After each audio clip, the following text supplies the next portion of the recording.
Playbook, a football podcast. With your hosts, Ashley and Mike. Please sit back and enjoy the show.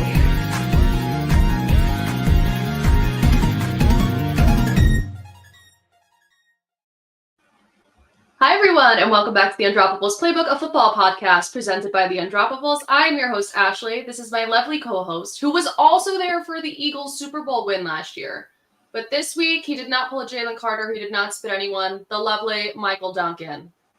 It just took me 3 minutes to find your @ on Twitter. It's been a while. It's been a little while. I forgot that you put 2 A's. Yeah, 2 A's and Ashley. So that's how I feel. Yeah, we're back, though. And We so are is football. Unfortunately, yeah, it's kind of how it felt this week. There was some good and some bad, but also a lot of bad. Really bad. Yeah, that's week 1 for you, though. Really bad. Really bad. Yeah, wild. And week 1 is always so fun. Like, you think you know something, and you're either 100% right, or you're the most wrong anyone has ever been in their life. There's no in between. That's why I never think I know anything. Yeah, fair. Very fair. I like the approach. I mean, it's been right more often than not, so. I had one year. I had started playing in my pick'em pool, and I had, only got 2 games wrong, and then I've never been able to live up to that high since on a week 1 slate. I actually remember that. Yeah. And you're right. Tough. You have not been able to live up to that high since. No. That was like a, wow, I'm going to do this thing, and that's the painful letdown after that. But I'm in my first eliminator pool this year. Interesting. Okay. Everyone made it through week 1. Wow. Yeah, I didn't expect that. Interesting. I feel like more often. That's wild. Yeah, more often people are all eliminated in week 1 rather than everyone making it. Yeah. So I'm really happy I didn't give my HR lady usually asks for my pick in her survivor pool, and I forgot to give her one this week. And I'm grateful I didn't, because I probably would have gotten it wrong. And then she would have lost on week 1. So you should have just picked the Eagles. Yeah, but tough pull week 1. What? That's a tough to pull a big team on week 1. No, it's easy. Yeah, I guess. I feel right. Yeah, we don't need to talk about that. Let's get started. We have so much to talk about. We're going to start with some news. Some of it's a little bit older, just because we're jumping back into it, but it's crucial information for you to have before we start talking about week 1 games. For our news, today, Patriots head coach Mike Vrabel had told media that DC Terrell Williams will be away from the team for a few days with an unforeseen health issue. If you were around during minicamp and preseason, he was having some health issues. He had fainted on the field. Vrabel says that this is not related to that, but he is undergoing tests. They wish him well, but they're more focused on what's going to come this week. I'm going to skip that actually. Packers and wide receiver Christian Watson penned a 1-year extension of $11 million, of which $6 million of it is guaranteed. Next is Steelers signed safety Jabril Peppers to a 1-year deal. The Jets released wide receiver / punt returner Xavier Gibson after a game-changing fumble that I'm sure Duncan will tell you about a little bit. The Niners have finally waived their 2023 third-round draft pick, kicker Jake Moody. If you were around for last season, you did not like it as much as we did not like it, I'm sure. He was 46 of 62 for field goals in his time with the Niners and 94 for 96 in point after touchdowns. Eddie Pinheiro will replace him. He was visiting with the team last week. They kind of just cut ties with Moody. They were over it. Titans signed safety Monty Hooker to a 3-year, $48.6 million contract extension, and the Lions signed Jamison Williams to a 3-year contract extension worth up to $83 million. As for the Eagles, they made a trade with the Jaguars to get running back Tank Bigsby to the Eagles. In return, the Jags got a 2026 5th and 6th round pick from the Eagles. Oh, and we could talk about Michael Parsons now or later. You want to do later? I think we should do later. We can do later. Later. Okay. I think that's fine. Any comments you want to make on news before I give you a quick injury report? Did we talk about Jalen Carter spitting? We didn't. I didn't know if you wanted to mention that in your frenzy or you wanted to wait. You want to do it now? We can do it now. That way I don't have to talk about it in the frenzy. And okay. NFL season kicked off with the Eagles playing the Cowboys. Rivalry game to start. Obviously trippy, but literally from the first second. So the Eagles kick, the Cowboys get the ball. Someone gets hurt, they're all out on the field. Not just hurt. Like out for the season hurt. Season-ending hurt, okay? Like mouthing bad words, saying bad words enough that you could read his lips on the broadcast, okay? He knew for blank stare, knew. So you have someone down on the field who clearly was not well, and Cowboys are all standing there as a team. And all of a sudden, if you weren't really paying attention, they kind of have the camera on I knew his name. What's his name? Who got hurt? Ben Van Sumeren. Van Sumeren. So Van Sumeren's on the ground. They kind of have the camera on him, and all of a sudden, flags. Everyone's like, "What happened?" They show the replay. Jalen Carter and Dak Prescott get into it, and Jalen Carter spits on Dak Prescott. Well, they didn't even show the replay first. They said flag for unsportsmanlike conduct on Jalen Carter. He has been ejected from the game. And then everyone is like, wait, what the hell just happened? Because we didn't see it. Because you're right. They were focused on Ben Van Sumeren. Yep. He spit on him. Clear as day. He gets the escort out from Big Dom. Emotionless, as the reporters on the sideline would say. Big Dom was given him words of encouragement. Jalen Carter was emotionless, and he walked away. Has there ever been a more eventful opening to the NFL season? Oh my God. Prior to the first actual snap of the game? I don't think so. I don't think there could be. You had a guy who's in the preseason favorites to win Defensive Player of the Year. Yeah. You had a season-ending injury. Piece of their defense. Yes. In a rivalry game. Piece.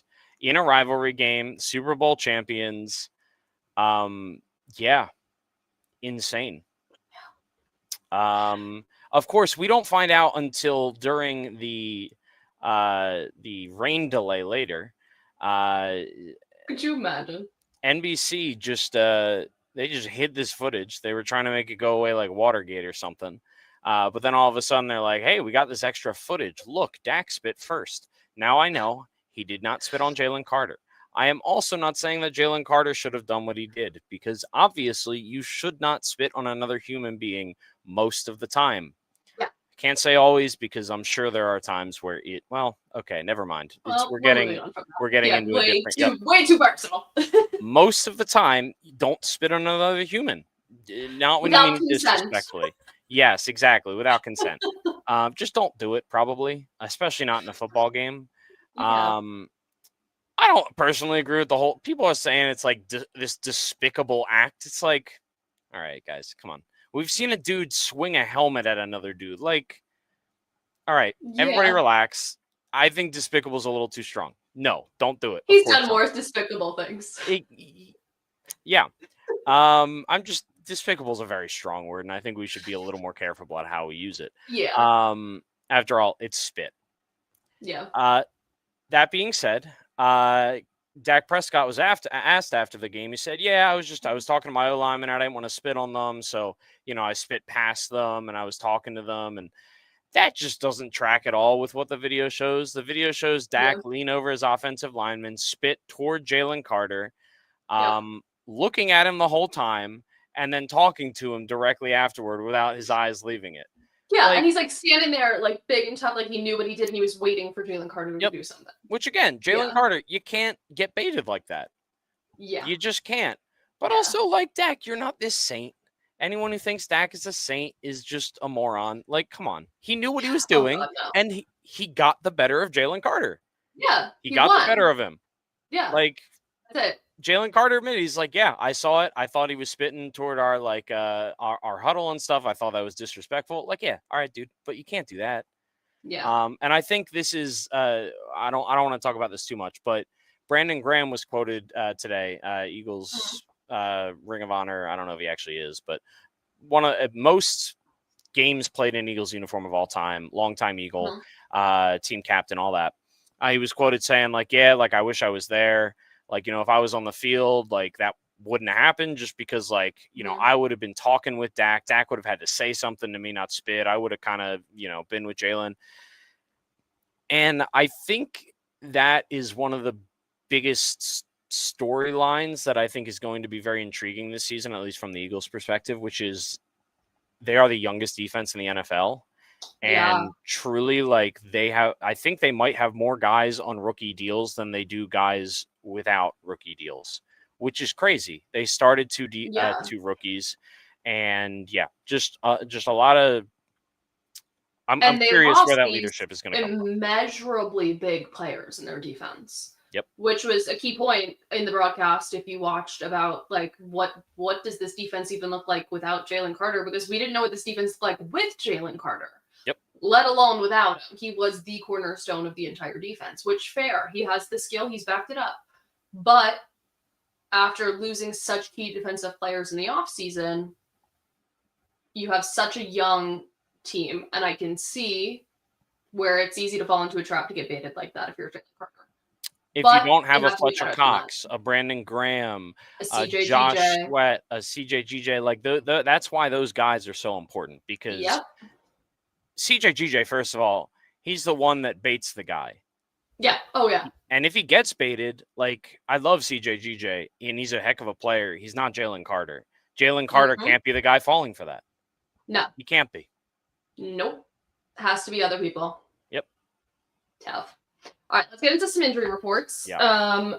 So, little recap if you are new here. Week 1, always tough with injuries. Anybody could guess that. 2, IR. Duncan, fill us in on the rules of IR. How many weeks? It's 4 games, not weeks. 4 games. So you are out for at least 4 games, at which point you can return, but you can also stay on it longer.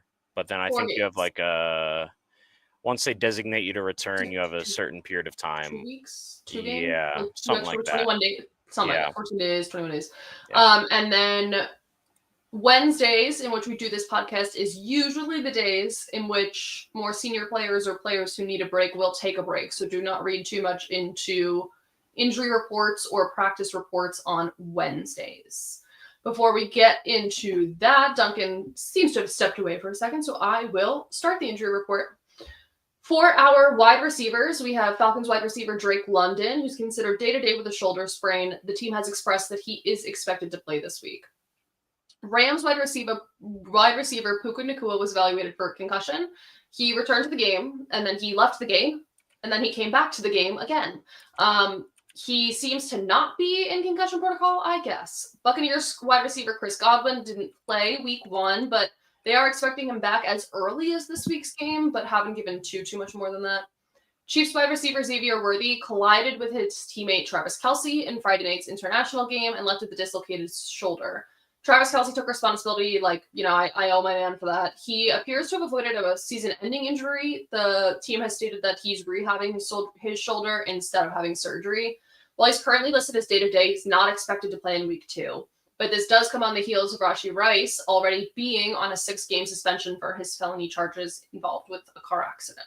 So the wide receiver room in the Chiefs locker room is looking a little bare. Raiders tight end Brock Bowers left the game against the Patriots with a knee injury, but the team says he's fine. There's no cause for concern. He has an extra day to recover as the Raiders play Monday Night Football against the Chargers.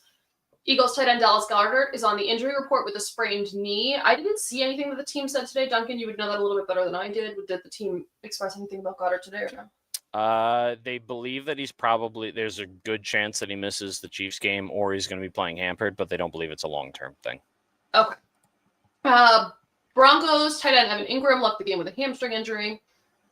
As for our linemen, Titans offensive lineman J.C. Latham left the game against the Broncos with a hip injury. He did not return. Giants left tackle Andrew Thomas, who missed the entire preseason while recovering from surgery from a Liz Frank injury that he got in week 6 last year, is expected to rejoin practice in the next couple of days per team.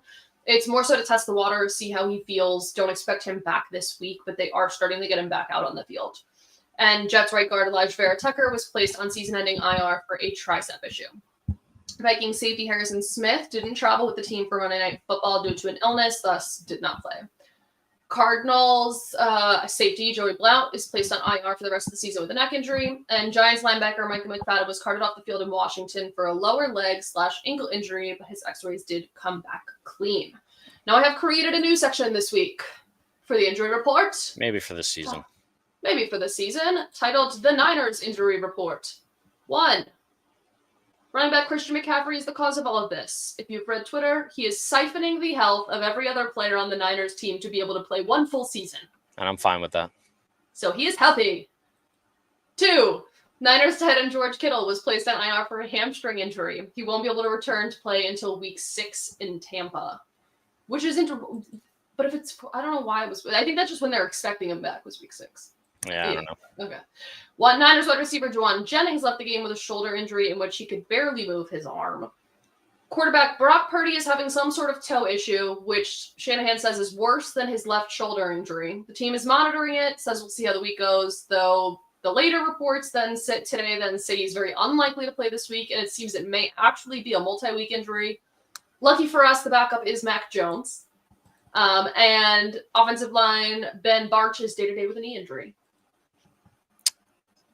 It's every year, man. It's every year with them. Every year. I feel so bad for Niners fans, honestly. Like at this point, I kind of still hate them.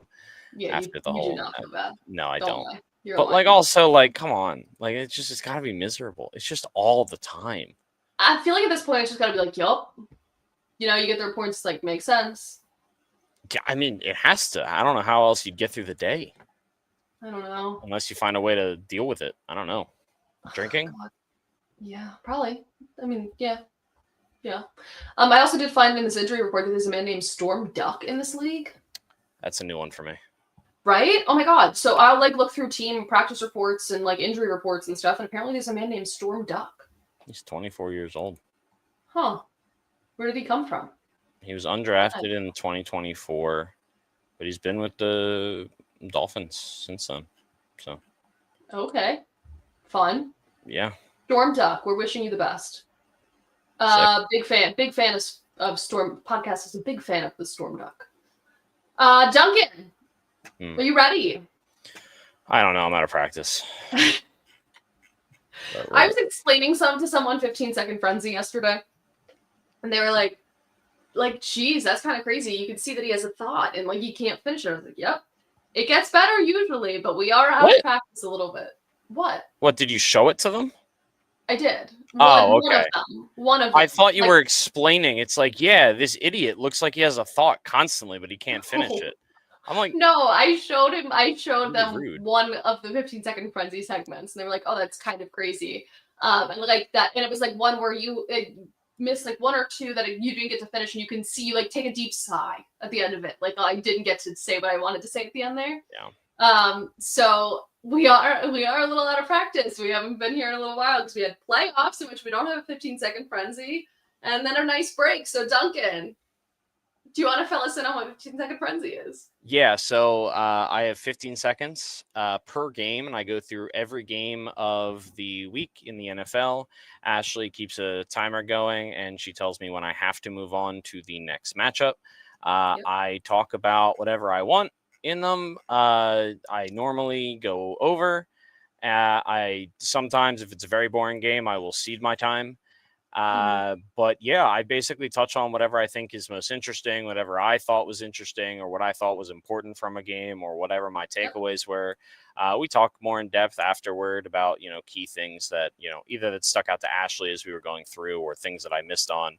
Yeah, so I do my best, and as it's the first one of the season, it's going to be rough, and I do not have my feel down for how long 15 seconds is. So good luck, Duncan. No, it's not going to go well. We wish you luck.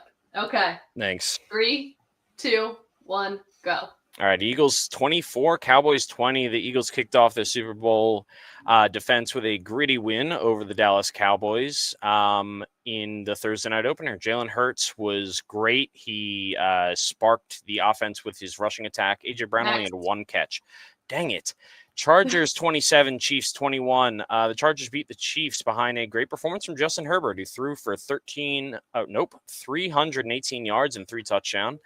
The Chiefs defense, which has been a strength in recent years, looked vulnerable, particularly in the secondary, and early miscues, including, darn it, Buccaneers 23, Falcons 20. Baker Mayfield led a late-game drive, highlighted by rookie Emeka Egbuka's go-ahead touchdown with under a minute left.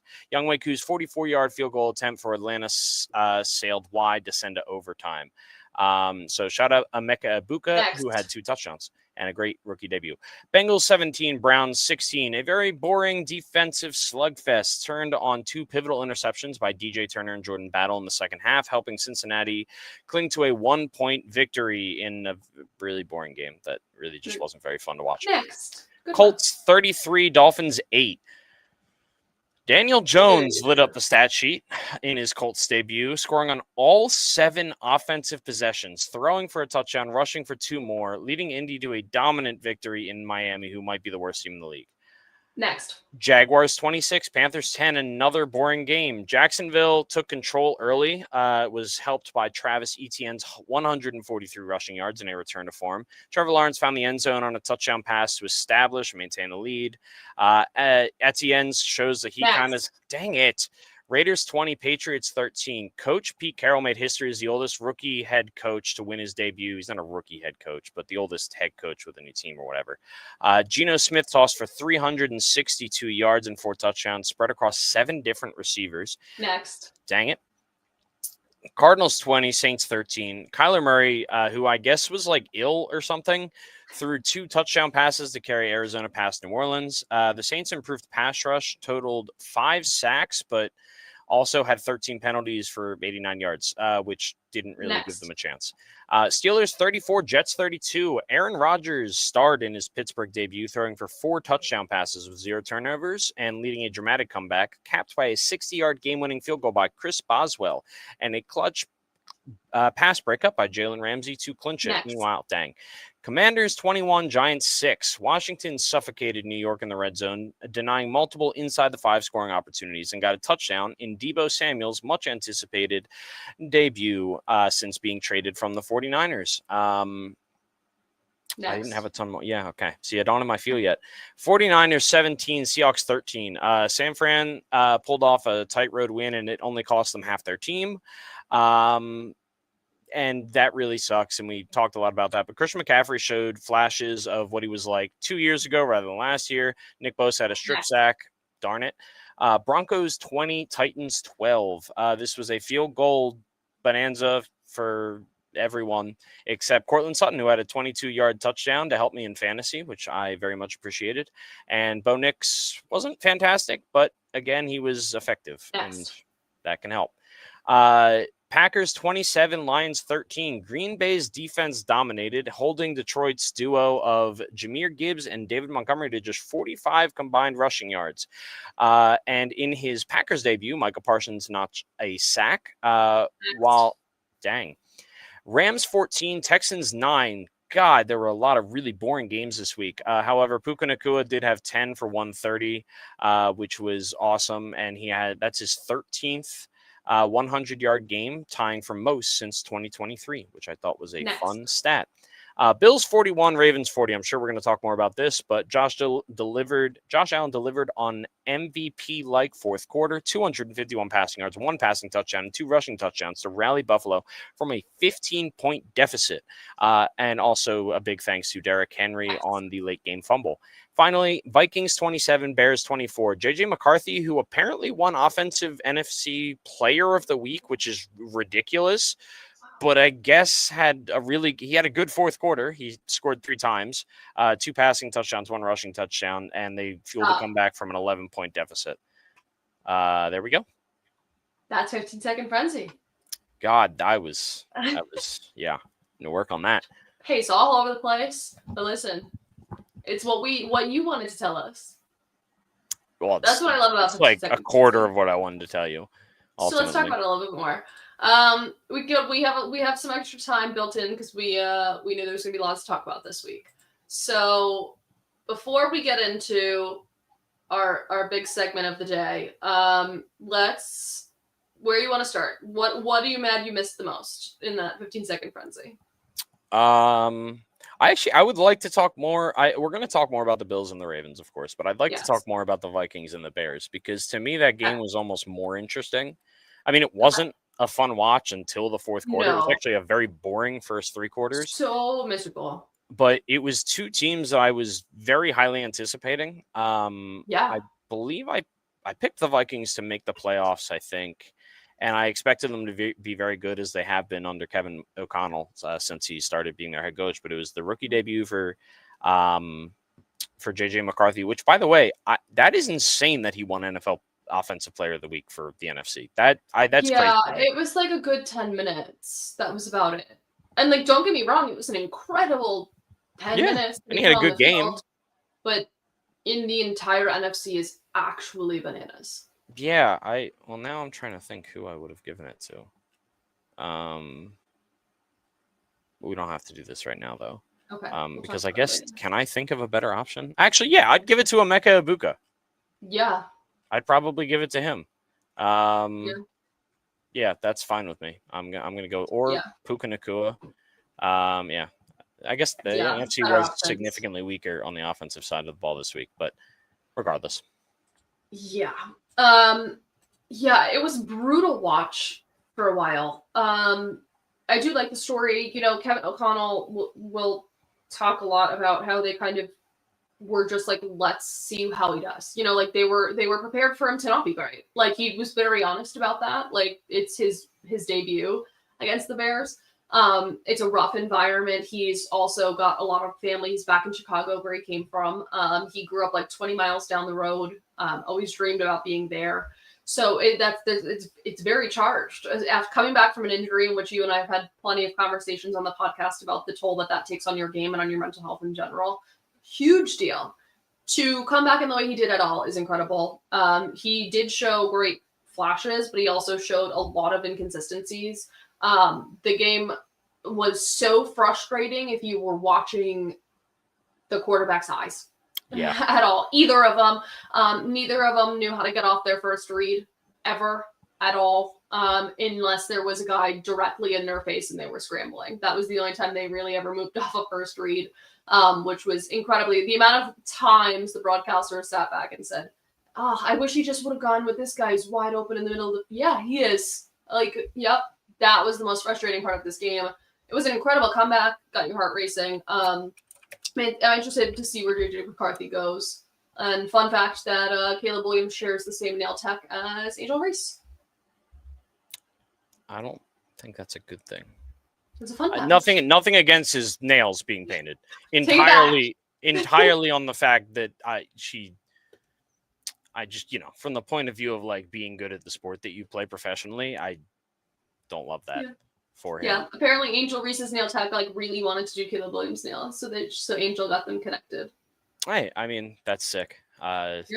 Great for him. He was not good at football, however. This past game, he had those moments. He had some incredible moments. And then he has some just the lowest of lows, man. And it's just like he was misfiring all over the place. His accuracy was just. It felt like he really didn't know where he wanted to go with the ball pretty much ever. Not at all. He was able to escape. He was playing like kind of like not as well as Mahomes, but in the Mahomes like escapist kind of thing where he's just like a little bit faster than whoever's chasing him. Yep. He's able to get free. And while he was improvising, he did have a couple incredible throws. I'm thinking of one to like Roma Dunze. Right on the sideline where he dragged that back toe. Yeah. It was great. But it's just like then he can't make the most. Like he had DJ Moore for a touchdown at the end of the game, and he just missed him. He just sailed him. He was sailing passes everywhere. Oh my god, that was the thing. Is accurate. Like his accuracy wasn't bad at times, but when his accuracy was better, he could not get a grip on the height of his ball at all. No, I don't know if it was like overcompensating for size compared to the offensive line, and he felt like he needed to throw it more. I don't know. It made no sense. It felt even like some of those perfectly placed balls were not like they were cop outs that the wide receiver bailed him out of. So they looked perfectly placed. Yeah, it felt all over the place. Warranted if you wear an undershirt like that. Sorry. Yeah, I was thinking the same Figure thing. that out. Didn't Figure love that out, and maybe football will work. Please fix Um, that for the next game. But yeah, it was just a very disappointing first. I mean, the first 3 quarters of the game, you had, 2 of the top 10 picks in last year's draft. Obviously facing off for the first time as JJ McCarthy was injured last year. We're going to see these guys, in an ideal world, you see these guys face off twice a year for the next however many years. But I mean, the first 3 quarters of play from both of them were pretty not inspiring at all. JJ McCarthy did bring it back, like we talked about. But to me, the story of this is the Vikings' ability to empower quarterbacks. What? You nodded in agreement. The Vikings' ability to empower quarterbacks. The Vikings' ability to prop up good talent. I think they've had great success. I look at what they did with Sam Darnold.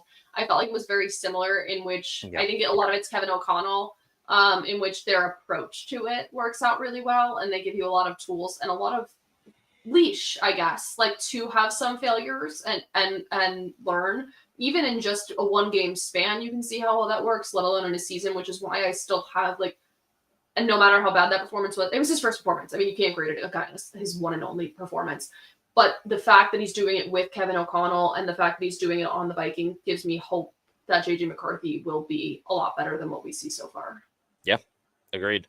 And yeah, that is more or less what I was trying to say is, and I think in particular, the fact that they chose not to pay Sam Darnold a crap ton of money, go with JJ McCarthy, and which giving themselves the advantage of having that quarterback on that rookie deal allowed them to spend money on the interior offensive line, which was helpful, and the interior defensive line, which I think showed the differences in those two offenses, because you saw Jordan Mason have a pretty great game overall. Yeah. And Aaron Jones, not the best, but had some impact plays along the way.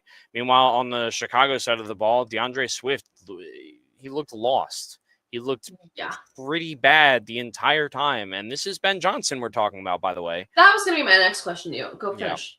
Yeah. No, it's just, I think, we talk a lot here about, I talk a lot here about how I believe that the Philadelphia Eagles build teams the right way. Oh, yeah. I agree with you on that. And Howie Roseman has definitely has taken a slightly different approach in recent years, and I guess it worked. But what remains is they have the best offensive line in the league, and for a lot of years they've had one of the best defensive lines, and that is the way to win football games. It's building through the trenches.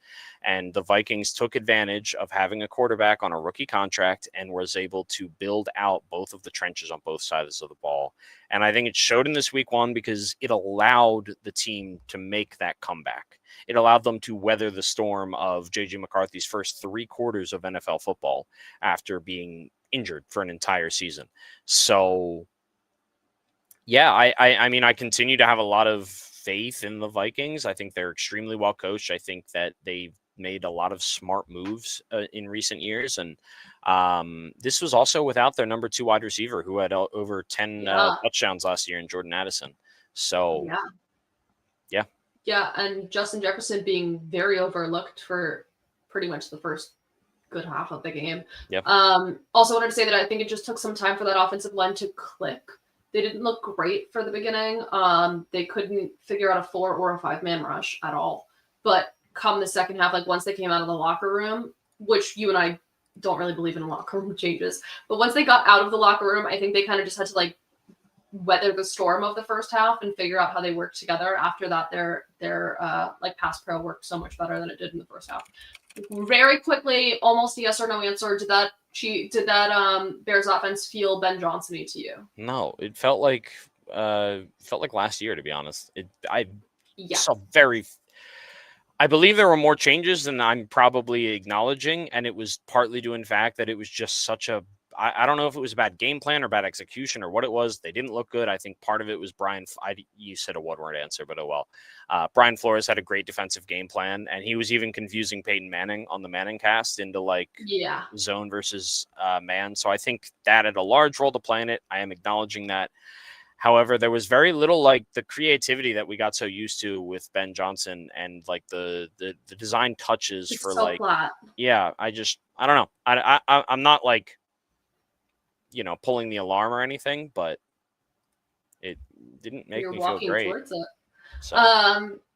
Yeah, they were using Niners are now using the word long shot, and Shanahan said he wants to bring in another quarterback to provide depth behind Jones if Purdy can't play. Just so we know, so they are starting to get to shore. That news just came out. They're trying to shore that team up, so I would expect him to miss a little bit more time than we're expecting. Okay, we can let's see. Oh, let's talk about the fact that the new kickoff is working.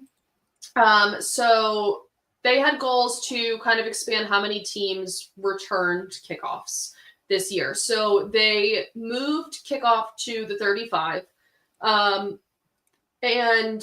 I'm trying to find the exact numbers. I had it here. The average drive start after a kickoff return in week 1 was the 29.5-yard line in week 1 compared to 29 for last season. The bigger gap in starting position following the average return compared to a touchback is leading teams to kicking the ball short at the end zone more often. 7 of the returns went for at least 40 yards, including a 71-yarder by Tennessee's Shamere. I don't know how to pronounce that name. That set up a field goal at the end of the first half for the Titans against Denver. There haven't been more returns for at least 40 yards in a single week since there were 9 in week 13 of 2015. So the NFL is enjoying the new kickoff format. I think it is a lot more exciting. You kind of can pay attention to this now. It used to be just like, all right, let me go head to the bathroom before anyone else does. So that's been working well for them in week 1 at least. Very quickly, someone out there in this world has put a hit out on Chris Olave. I am sure of it because all of his quarterbacks are trying to kill him. I mean, he's also just pretty bad quarterbacks. Yeah. So Spencer Rattler, watch your back. Real quick on the kickoff rule. Yes. Not that we need any more reasons to think this, but the NFL is full of shit. That like, if they actually cared about player safety, they would just get rid of the kickoff. Yeah. Oh yeah. Because like I know the argument. It's entertainment. I know the argument is it's going to produce a lesser percent of injuries, and yes, it will produce less concussions at a lower percentage because of the changes that they made in terms of like no running starts, all that kind of stuff. It will produce a less percentage of concussions. However, the thing they did this year was actively make it so there would be more kickoffs, at which point it doesn't matter if the percentage goes down, because the way that works is the number will still go up if there are more kickoff returns. So therefore, you're still going to have, you are now, mathematically, you are moving up in the number of concussions. Like, the NFL has never once thought logically about concussions or CTE. I don't know why we expect them to do that now. Yeah, it was. I think it was Shield Kapadia talking about that, and it pissed me off. Yeah, it's insane. Like, it's insane. Spot on. The disregard for player safety comes. Player safety works for them when it's a talking point for other people. Player safety does not work for them when it goes to the back of people's minds, and entertainment is more needed than safety is. All right, last thing about player safety, because I need to do this real quick. Do you know who ran the tush push this week?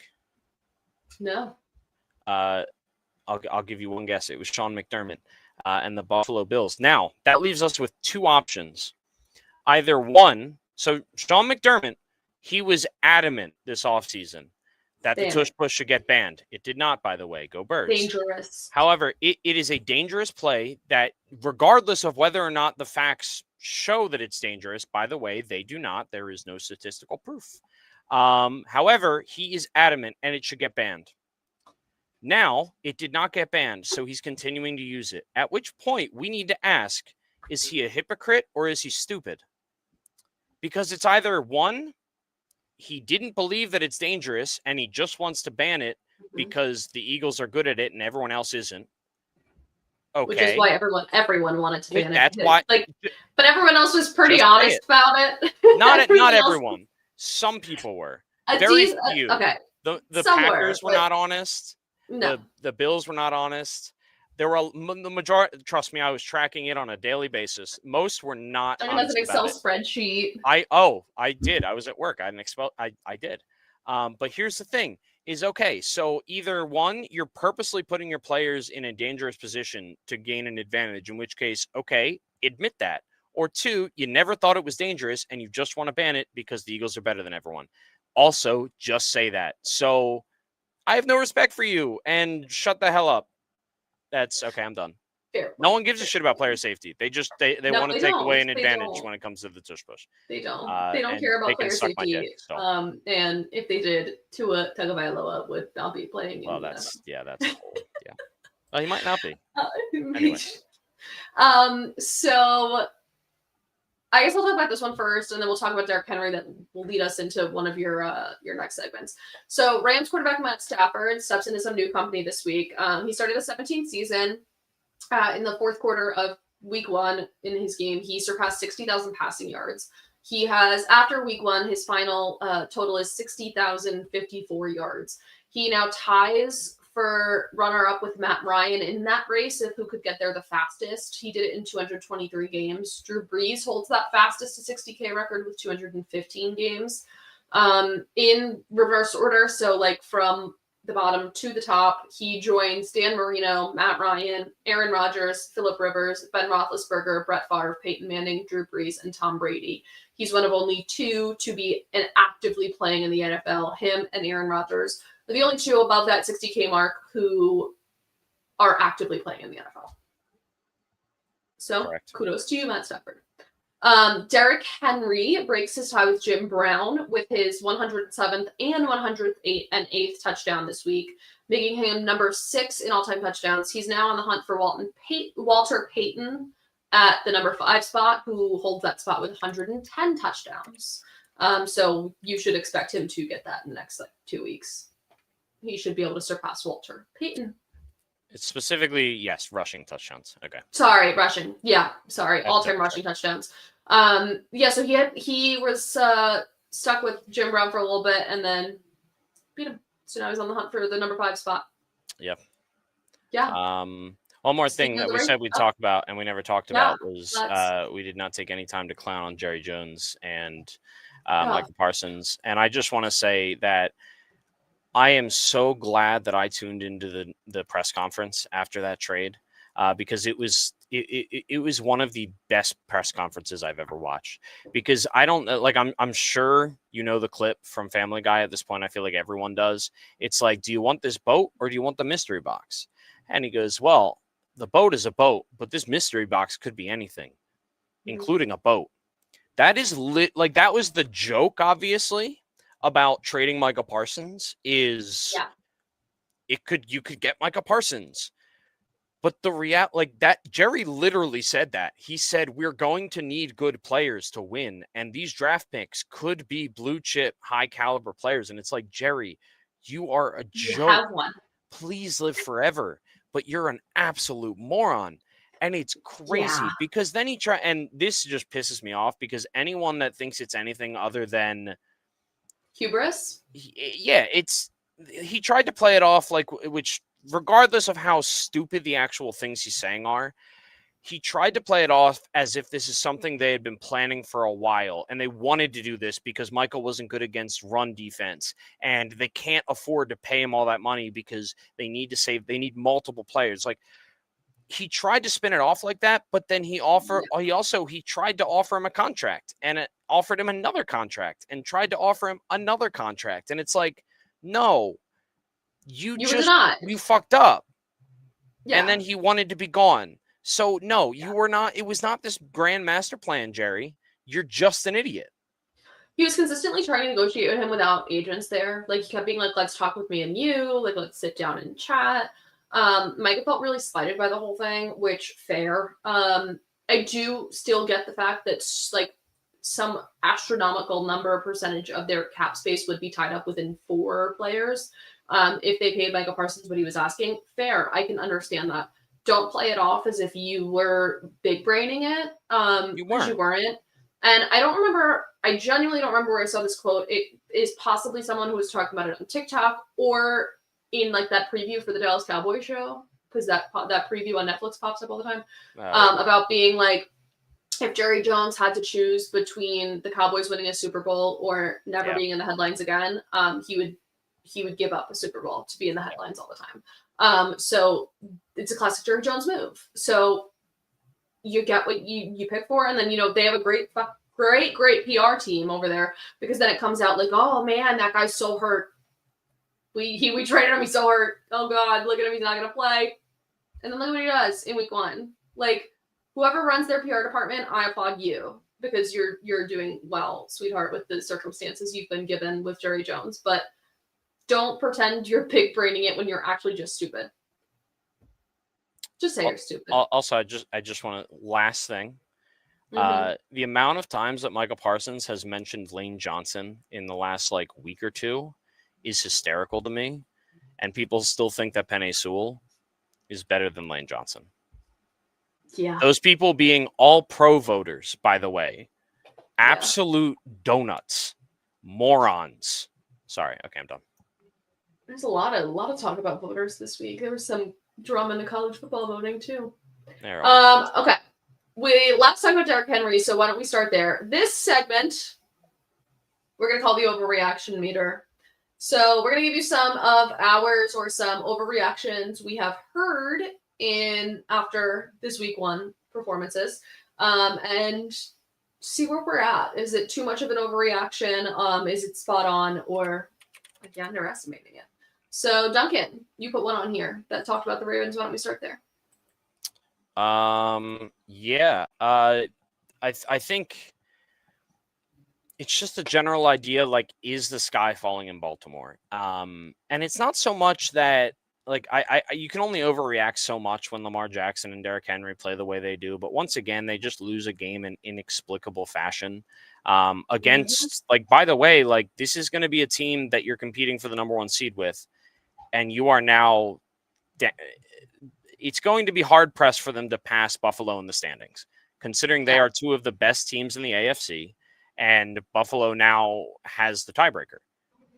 That is a really, really, really tough way to start the season, and it's even tougher considering the way that it happened. Do you want to do this? Am I supposed to ask you if I'm overreacting, or how? No, so I think we're just gonna chat about how much, because I think sometimes just voicing it makes it sound like, okay, maybe I was overreacting, but I do think it's a valid criticism.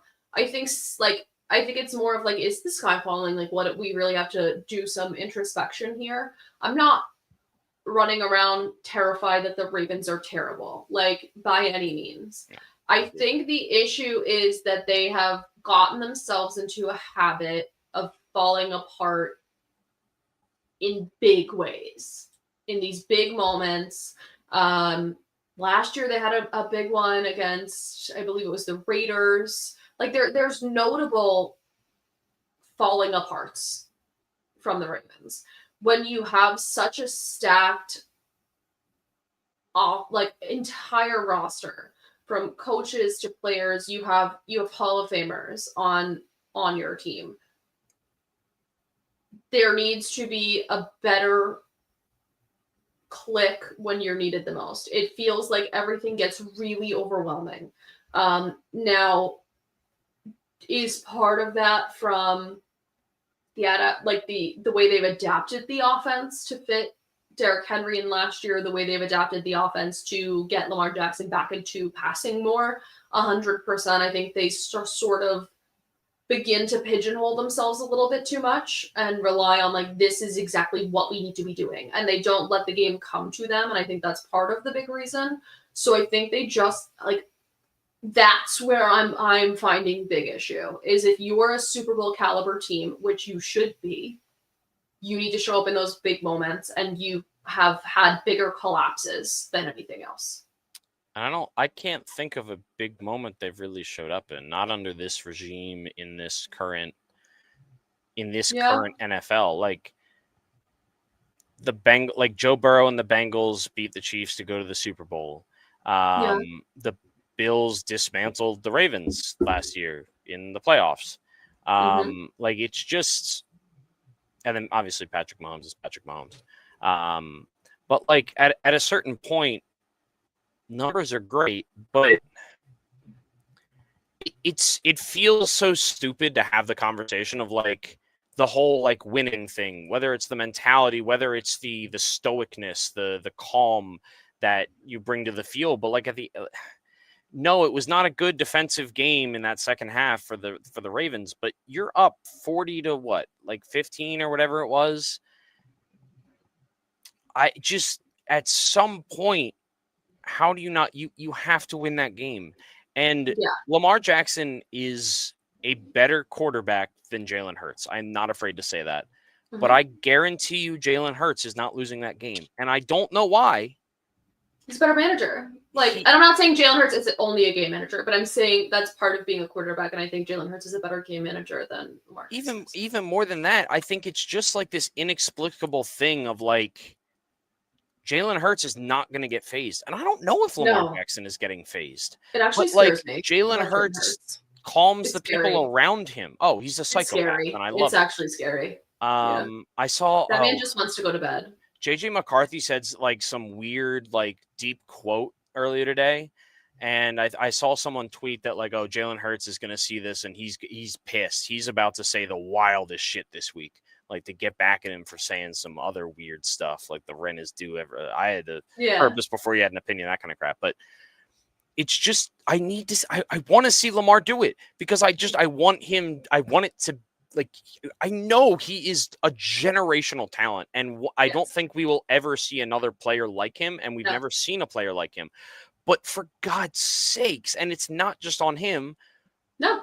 But when you're the MVP and you're in that conversation year after year after year, it falls on you. You're up 40 to 15. You have to win that game.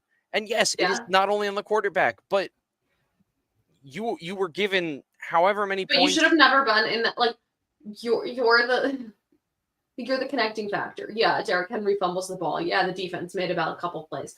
But like, at some point, you're the key focus of this. You're the only dude that the ball is in his hands every single play.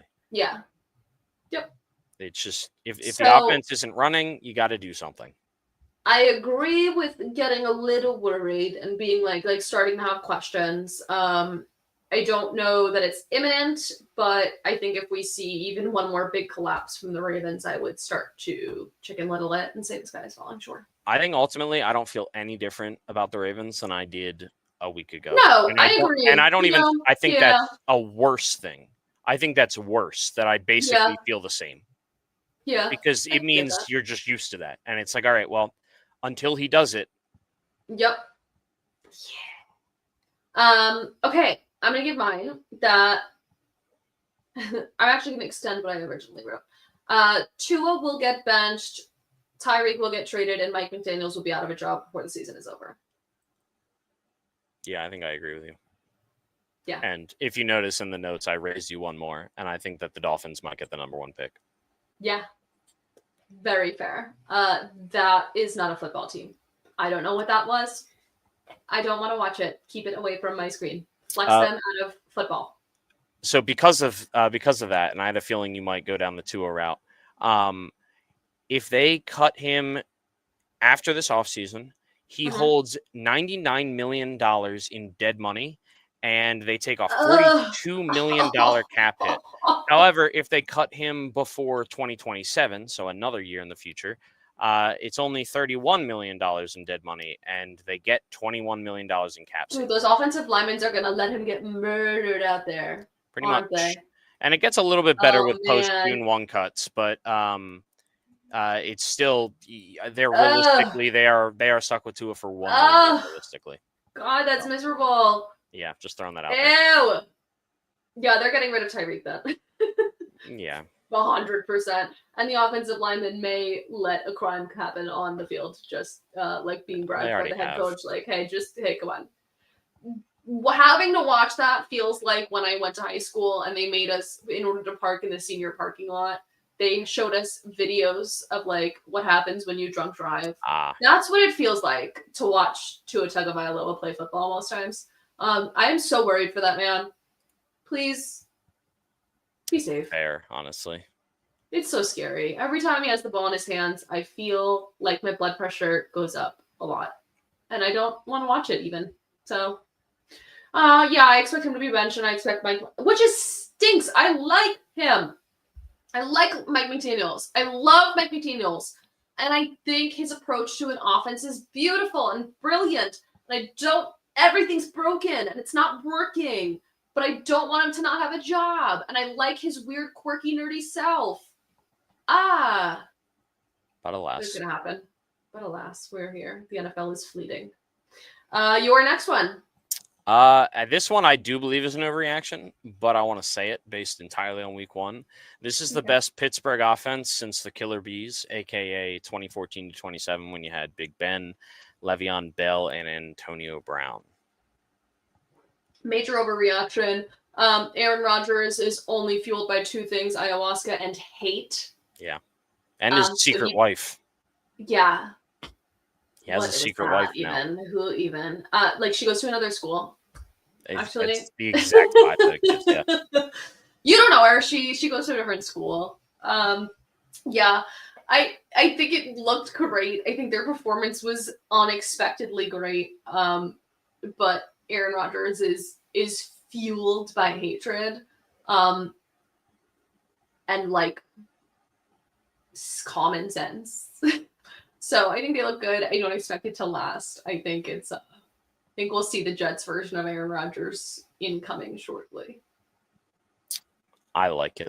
I hope it happens. Good. I'm happy for you. I think it would be really funny. Yeah. For them to also then lose in the first round of the playoffs. But even still. I'm gonna bring up another one in which I feel conflicted on. So I had talked to a couple other people about their reactions from week 1 to kind of get a gauge on where everyone was at. And one of my coworkers, Kyle, had recommended the overreaction, his overreaction that the Lions are not even going to be. Yeah, one of my coworkers. He actually plays in Scott Fishbowl too. Oh, congrats, Kyle. His overreaction is that the Lions are not going to be a playoff team. Did you see what I wrote under it? I did. You said that Michael says that their Super Bowl window is closed. Yep. Yeah. And I think that might be true. Legitimately. I'm worried. I just, man, the Lions are not getting the hate that 99% of other teams would get if they had rocketed ahead to the 1 seed. They were the 1 seed all season. Yeah. And then they lost in their first playoff game at home as the 1 seed to a rookie quarterback 5 seed on the road. If that was the Cowboys, because we've seen it be the Cowboys, they get made fun of years. Still. The Lions are not getting enough shame for letting that happen, and then they go ahead and lose Ben Johnson. Yeah, they are likable, and they're not the Cowboys, so I get it. Yeah. If it was the Eagles, they'd be getting clowned too. I absolutely, the Giants, the Lions are barely a hateable franchise because what do you really earn from that? Everyone feels bad from them. They hate themselves more than you ever. We feel bad. But you lose Ben Johnson. You are suffering the fate of winning a Super Bowl in that you're losing key players and key coordinators without actually winning a Super Bowl. Yeah. And Jared Goff, I don't know what his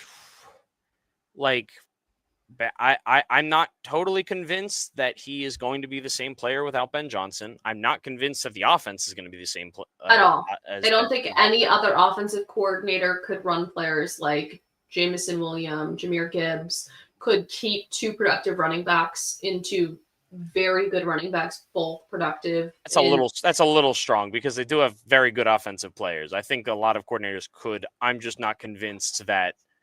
I don't think they can do it in. I don't know that they can do it with this team and with the same effectiveness that Ben Johnson had with this offense. Yeah. In the way that this offense was structured. I think it skyrocketed Jared Goff. I think it masked Jared Goff's flaws in the way Ben Johnson ran the offense. And I do agree that I think their Super Bowl window is closed. I'm going to say no playoffs is a little bit of an overreaction just because after week 1, I'm still looking at what? I feel like you are agreeing with the stronger overreaction more than you're agreeing with the lesser overreaction, which I think is bizarre.